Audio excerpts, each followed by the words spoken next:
Perkenalkan, nama saya Didi Sungguh dari Prodi 1 Informatika Muhammad 11 nomor sampai tempat. Di sini saya akan menjelaskan kode yang telah saya buat. Yang pertama itu tugas 1. Di sini kita mendeklarasikan studio data seperti biasa, dan ada yang baru yaitu include string data. Ini berfungsi untuk kita mengambil library yang berisi fungsi untuk memodifikasi string. Selanjutnya itu kita misalkan nama lengkap sebagai string yang dapat menampung 50 dan integer nama sebelum dan nama sesudah. Pertama kita meminta input dari user yang masukkan nama lengkap. Kita menggunakan fgets dikarenakan nama lengkap dapat berisi kata spasi. Jika kita menggunakan scanf maka spasi tidak akan dibaca. Setelah spasi tidak akan dibaca. Di sini fgets nama lengkap menunjukkan bahwa kita menyimpan inputnya ke dalam nama lengkap. Size of itu dia akan membatasi ukuran input dari pengguna sesuai dengan ukuran nama lengkap yang telah kita buat. Dan SDIN berfungsi untuk menginformasikan bahwa kita menerima input dari keyboard. Selanjutnya itu kita menghitung nama ukuran dari nama sebelum dilakukan modifikasi, yaitu kita menggunakan string line atau string panjang dari nama lengkapnya. Di sini kita menggunakan logika perulangan. Jika integer i sama dengan 0, yang dimana indeksnya dimulai dari 0 dan indeksnya itu lebih kecil dari jumlah nama sebelumnya, maka dia akan bertambah terus. Dan jika nama lengkap yaitu indeks dari ke i sampai ke dari jumlah nama sebelumnya itu dia menemukan new line atau /n, maka dia akan menjalankan bahwa nama lengkap ke indeks keberapa itu dia akan diubah menjadi null ataupun akan berhenti, dan /n-nya akan otomatis digantikan, dan break untuk menghentikan perulangan. Selanjutnya kita dapat menghitung jumlah dari nama sesudahnya, yang mana kita mengambil string len dari nama lengkap. Nah, kalau kita hitung pakai perulangan ataupun looping. Selanjutnya itu adalah printf. Selanjutnya itu tugas 2. Tugas 2 di sini kita meminta yang buat program yang mana kita minta user.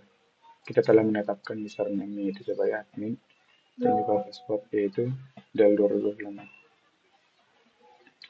Dan di sini kita mendeklarasikan bahwa username ini adalah username yang akan diinput oleh user dan juga password yang akan diinput oleh user. Di sini kita memberikan kesempatan maksimal 3 kali. Dan di sini kita menandakan bahwa berhasil itu adalah false. Selanjutnya kita menggunakan logika do while, yang dimana dia akan memunculkan masukkan username dan password jika password yang dimasukkan user dan juga password yang telah kita tetapkan itu adalah sama. Dan di sini sama dengan nol itu menunjukkan bahwa mereka itu identik. Dan di sini kita menggunakan logika dan, yang dimana di sini password dan username-nya itu harus sama. Di sini kita menggunakan str sampai juga untuk username yang dimasukkan oleh user dan username yang telah kita tetapkan itu harus sama. Jika keduanya itu true, maka dia akan memunculkan pesan login berhasil, yang mana kita menjelaskan bahwa berhasil itu sudah true. Dan jika kondisi ini terpenuhi, dia akan break. Tapi jika kondisi ini tidak terpenuhi, dia akan masuk ke else, yang dimana kesempatannya itu akan pada line ke-23 ini ada kesempatan dengan tanda -2. Itu artinya kesempatan itu berkurang sekian. Kita salah memberikan inputnya. Dan jika kesempatannya itu lebih besar dari 0, dia akan memunculkan pesan bahwa salah dan kita dapat mencobanya lagi. Dan jika salah, dia akan balik ke atas lagi, meminta username, password, dan juga mengeceknya kembali. Dan jika kita setelah kesempatannya itu telah lebih kecil dari satu ataupun mulai dari nol, yang mana nol itu lebih besar dari nol itu adalah salah, maka dia akan memunculkan juga harus diblokir. Dan sini jika kesempatannya masih lebih besar dari nol, dia akan mengulang seperti tadi, akan mengulang dari atas. Selanjutnya itu tugas ketiga. Di sini kita menggunakan seperti yang sama, string data, kita mendeklarasikan kata maksimal 50 karakter dan integer palindrom, yang dimana kita misalkan kalau palindrom itu sudah benar, kita meminta input dari user kata tunggal, maka kita menggunakan scanf karena tidak perlu spasi.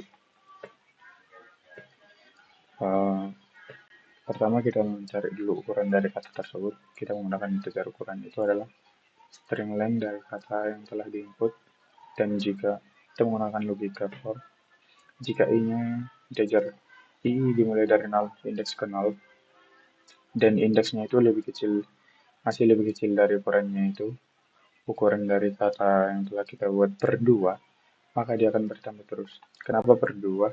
Dikarenakan kalau kita menggunakan palindrom itu, kita seakan-akan membagi kata itu menjadi dua. Kalaupun misalnya ada kata tersebut dari ganjil, huruf ganjil, maka kita alihkan saja yang bagian tengah. Kita hanya mengecek bagian dua. Kalau misal kata yang terdiri dari 5 karakter, jadi kita mengecek hanya 2 terdepan dan 2 terbelakang. Ini mana jika kata indeks keberapa itu tidak sama dengan kata ukurannya. Yang dimana di sini ukuran min 1 min indeks, yang dimana jika indeks misalnya kita buat indeks ke 0, di sini maka ukurannya itu adalah katanya itu adalah ukuran ke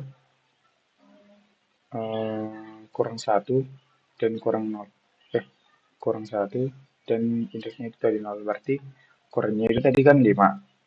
Misal kata yang kita ambil 5, maka dia akan mengurangi 1, maka dia akan mengambil kata keempat dikurang 0, maka berarti dia akan membandingkan indeks ke 1 ke 0 ini dengan indeks kata keempat. Dan jika dia kondisinya ini memenuhi, yaitu tidak benar atau tidak sama dengan, maka dia akan memunculkan bahwa palindrom itu salah dan dia akan break. Tetapi jika palindromnya itu 1 atau katanya itu dapat dibalik, maka dia akan memunculkan pesan adalah palindrom. Jika palindromnya di sini kita misalkan kalau palindromnya itu bernilai 1 ataupun true, dan else-nya itu dia akan memunculkan kata tersebut tidaklah palindrom dan return 0. Sekian dari saya, terima kasih.